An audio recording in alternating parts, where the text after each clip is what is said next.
Episode 5. The Burning Crusade launches. How do we begin? This expansion was definitely the golden age of World of Warcraft for me. In no other expansion was I to experience so much enjoyment after such a slow and uneventful start. I recall vividly being very excited about the launch of this expansion, read a ton about it, couldn't wait to explore the new content Blizzard was putting out. Illidan was right though. Boy was I not prepared for what came next. Snow! What, you were expecting a vast, immersive expansion pack by the best in the MMO business? Me too. My package didn't arrive on launch day though. The delivery company, DHL, claimed that weather was delaying delivery. Once I realized the game wasn't going to be there on launch day, as promised, I hopped into the car and headed into town. I stopped in at the local Best Buy to check out and see if they had any copies. I headed straight to their computer games section, and to this day I can remember rounding the corner and seeing this huge shelf space reserved for the Burning Crusade, and it was empty, except for one copy in the hands of a 10-year-old boy. He was eyeing the game, reading the back, looking super excited about it, sets it down on the shelf. Before my level of disappointment could reach disastrous proportions, he sets the game down and leaves the aisle. I'm shocked, standing there, don't know what to do. My subconscious jumps into action. Grab the copy, head up to the checkout. Definitely didn't want to hang out to see if he was coming back with his parents to buy the game. I'll never forget that experience. It stuck with me to this day, like a hunter stuck to his knee button. So there I am, rushing home to install this first expansion pack. The vast world of Outland was just waiting for me and my 4 CDs to install it. That's right. Dadgum physical media anyways. Back then we had to hand crank our CD drives, and we liked it. Of course, we liked our computers with only one core back then too. I do remember visiting Draenor back in Warcraft 2's expansion, Beyond the Dark Portal. Such a vast, barren, and well, brown world. I mean, even the trees were all wood, with no greenery showing.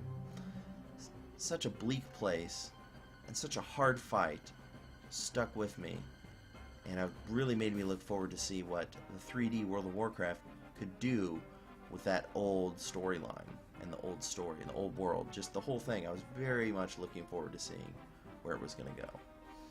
First impressions of Outland were favorable. The new world looked great, but man, did it chug on my computer. The giant demon army that awaited new arrivals in the Hellfire Peninsula killed my frame rate. I recall trying to engage the mobs down there before I realized that there was this whole other side platform that let you fly to the main outpost of the zone and skip that huge fight. I mean, it looked like an epic fight, but I was kind of glad to skip it because I think if I recall correctly, you killed one and they almost respawned instantaneously and they kept coming, and yeah, which was kind of cool because that's how demons were portrayed in the world, but I was getting a little frustrated after a little while until I realized that side part was there. Just remembering that kind of stuff, like how little I knew at the beginning of an expansion, really makes me kind of smile and happy and remember that the game was simpler at one point, you know, and that was a lot of fun. I'm looking forward to that again in Classic WoW. But as far as my rogue, I remember leveling to 70, don't recall joining any guilds or really being super social at all. Found groups and whatnot, but that was not my focus of the game. It's kind of like my personal life at that time period was definitely not seeking social interaction with others. My main focus was just getting to level 70 and gearing up with PvP gear again. Now you may recall that PvP in the Burning Crusade introduced resilience. I called it resilience back then, but for the longest time I was mispronouncing it until I heard somebody else on Ventrilo pronounce it properly, resilience. Funny how that works, but it's just like I read something in my Star Wars books and I pronounce it one way forever, and then I watch a YouTube video and somebody pronounces it totally different. I'm like, what's he talking about? Then I realize it's the same thing. Good times. So, get the rogue fully geared out with Sed's Carver, that BOE dagger that drops the high-end dungeons and whatnot, and Burning Crusade. and full up on PvP gear. Pretty much done with the rogue. Not a lot of raid prospects. Not interested. Just looking to move on to the next adventure. Quick side note about the new battleground that launched in the Burning Crusade that I played a lot on my rogue. It's called Eye of the Storm. Enjoyed it at first. It got old towards the end of this expansion, but I'll explain what I enjoyed about it. The 4 towers, the flag in the middle, right? It's really fun to try and gank people at the edge towers. Really easy to do. Also easy to not see someone because there's a lot of little hidden crevices and get counter-ganked or blown away. The alliance on my server were super bad too, so it wasn't just me dying on my own out there. We all died a lot, and my rogue especially died. She, what do I call it, losing. She lost her way into PvP gear. One measly Eye of the Storm mark at a time. Could have been just me, but I swear the alliance was just bad. So now we're moving on to the RP PvP server Adventure Co. and my Troll Hunter. Now she had a new dimension of world PvP to deal with. When we left my rogue, not many people had their level 70 flying mounts. But by the time I started leveling my hunter, they were much more commonplace.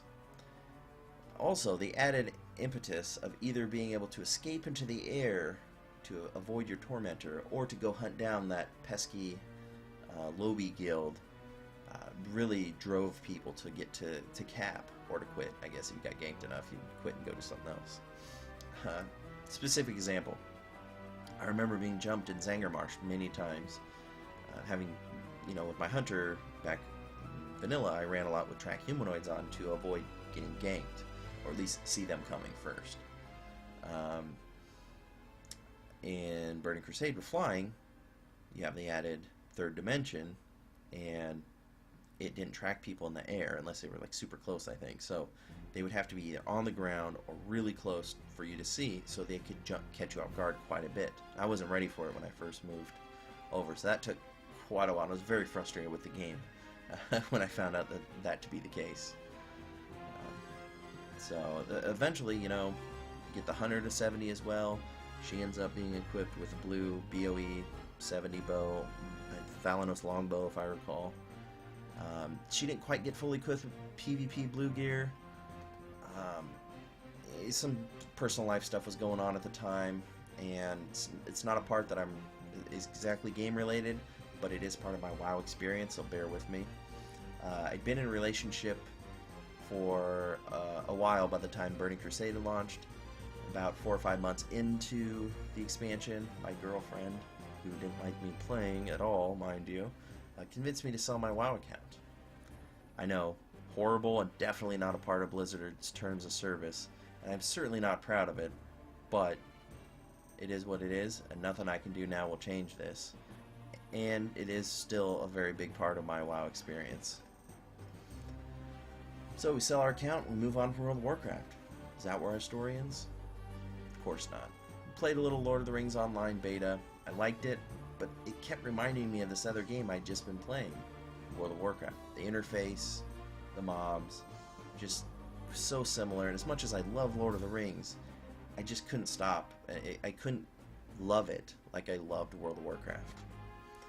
So, come July 8th, 2007, not that I checked or anything, I created a trial account behind my girlfriend's back, and within 14 days, I had repurchased a game and was playing regularly again. It's also about this time in the relationship that we ended things. So, personal life and WoW starting new. This account, though, I started with Horde, and I never went back. I just finished the book, Rise of the Horde, and was looking for a new lore-related character for my realm selection. I was browsing, got to the end, hadn't really found anything yet, and then Valen popped out.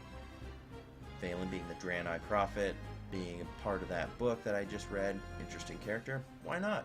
Fairly new server, wasn't 100% established, and some pretty cool events like the AQ gates, if I recall, weren't unlocked, so I got to kind of experience all that again. It was almost like a fresh experience, almost a fresh vanilla experience, even though we're in another expansion. But So we roll another rogue. That's going to be our main. It's an orc rogue named Sketchy. I leveled her into the 40s before I realized that I was just like mirroring my old account. I'd already created another hunter too. It just ended up feeling too familiar, and I wanted to do something totally new and different. Very much like my personal life had changed dramatically. I wanted to do something dramatically different and experience the social aspects of World of Warcraft. It's a forum troll, and I loved reading the forums and hearing about other people's experiences. I wanted to go do that myself. And in order to do that in the old World of Warcraft, you had to go out and seek it actively yourself. You had to become social, or at least be able to fake it. So that was my goal, to fake it until I made it in a guild. So now, what do? How do you get in a guild like that for raiding purposes or to make friends? You have to be attractive to that guild. And tanks and healers, very attractive to guilds, especially if you're decent at it. A lot of groups I'd been in had disbanded because of lack of those roles, or somebody quitting, like a tank quitting halfway through because they think the healer sucks, or vice versa. I remembered playing my old warrior, and my dwarf warrior didn't know what I was doing, played arms with sword and board, got into groups, couldn't tank very well. Didn't know the defensive stance, I thought it sucked because you couldn't use as many abilities, they're all grayed out, so I did horrible and just ended up quitting groups and stopped playing that character overall. Playing my rogue was so much easier back then. But moving forward on this character, I thought, well, okay, so tank didn't work, let's try healer. Totally new and fresh. Played a little paladin healer on Feathermoon as an alt in PvP, got her to 60. I think it got her to sergeant or master sergeant, but yeah, she played a little bit. That was fun at PvP, fairly versatile. Got a few pieces of PvP gear, but I wanted something not paladin again. I wanted the pure healer, and if you read the descriptions for the classes back then, priest was supposed to be the best healer, so I chose priest. Now, choosing priest and making a character you intend to main, in my mind, are two different things, because you had racial spells back then, so you had things to consider as you were creating your priest, depending on your faction and race. So I took all those into consideration, wanted to plan this character out. I intended to make this character when I was going to play for years. So I wanted something that was agreeable to me and something that new friends and guilds would find, I don't want to say pleasing, but something I could put out my avatar that I wanted other people to see. And going along with that, this is a point when that still mattered in the game because you were known by your name and your guild. There wasn't a lot of cross-realm in-game. I think that came later in Wrath. This was more cross-realm battlegrounds, I believe, at this point, but you still had a fairly good idea of like the guilds. So definitely into consideration there. First thing to do when I rolled my priest was to obviously look at the races. You've got elf, undead, and troll. If you've listened to any of my previous vlogs or know anything about me, you knew that elf was never considered. It just wasn't. Elves were not interested to me. I tried to kill them when I first started playing World of Warcraft. Yeah, so playing a dwarf before, elves and dwarfs don't always play together. Elf was not my thing. So that leaves me with undead and trolls. Undead kind of felt like the humans on the horde side, very common, especially for priests. Not as interested being just one of many, so I wanted to be one of few. So that leaves me with the Darkspear trolls. I wasn't a fan of the male trolls, especially their voice and their posture. I didn't like it; just felt so cramped, hunched over. Just, I don't want to say not attractive because it's not that kind of attraction, but just not attractive to play. Female trolls, on the other hand, stood just like humans, right? They're tall, upright. Their voice was a little annoying, but not nearly as annoying to me as the male troll. So I went with female troll. It did help that you rarely saw female trolls, especially priests. And I think it was Shadow Guard back then, the little swirly black ball. Kind of excited to get that, and that was that and the other curse that they got were pretty fun. I enjoyed both of those. And then you create the race, class, spec combination that's fairly rare and memorable. Remember, that's key back then. So, naming, what do you do for a name? The name I eventually landed on was one I wanted to make sure that people knew I was a man playing a female character. Read a lot of the forums, MMORPG, Mini-Men online, playing girls, or role-playing girls, yeah. All heard about that, but I was trying to make it clear that I was a guy playing a female troll. I didn't figure a lot of women would play female trolls. Maybe I'm wrong, but I don't think they were super common. I did run into a few in my time, but that was the goal when I was naming this character. It sounds kind of funny. I'm telling you all this now, how I thought it out. But I went with one of my cousin's nicknames, which was Mandy, and I was like, well, man, okay, that sounds good. Mandia, that kind of sounds like a name. Yeah, let's go with it. Mandia. Yeah, awesome. So we got our name. Now we create our character, we watch that opening cutscene, and next episode. Oh, no, I mean, yes. So that's where I want to end this one, guys. I'm really excited to bring you more visual memories from this time period, as well as just me talking about them. I've got hundreds of screenshots starting from about this point, from July 2007 until, you know, I think the end of Wrath. I've got a ton of screenshots, mainly this character, but some other ones that I'm really excited to show with you guys. This kind of this episode was what I was looking forward to when I started these vlogs. It was definitely something on my mind, and I've been kind of trying to get to it and hopefully do it justice with the coming episodes. So thank you guys very much for listening. I'm sorry I haven't got these out as often as I wanted to. The last 2 weeks have been pretty crazy at work. I work at a college bookstore. I'm in charge of the web order department, and it gets crazy for the weeks leading up to Rush, and we just had week 1 of classes finish, which is, we call it Rush Week. So it's been crazy. So I apologize, but this only happens 4 times a year. So from here on, we should be a little more regular, you know, every couple of weeks or less, getting these episodes out. And they'll probably be a little slower, be a little more in detail, more screenshots, more storytelling, explaining what was going on at the time. I'm looking forward to it. I hope you guys are too. Thank you again for listening. And remember to stay positive about Classic WoW. Some of those leaks sound really good, but let's remember that they are unconfirmed leaks, and just keep that positive momentum going about no changes in Classic WoW. You guys have a great day. Gaming Past 30 out.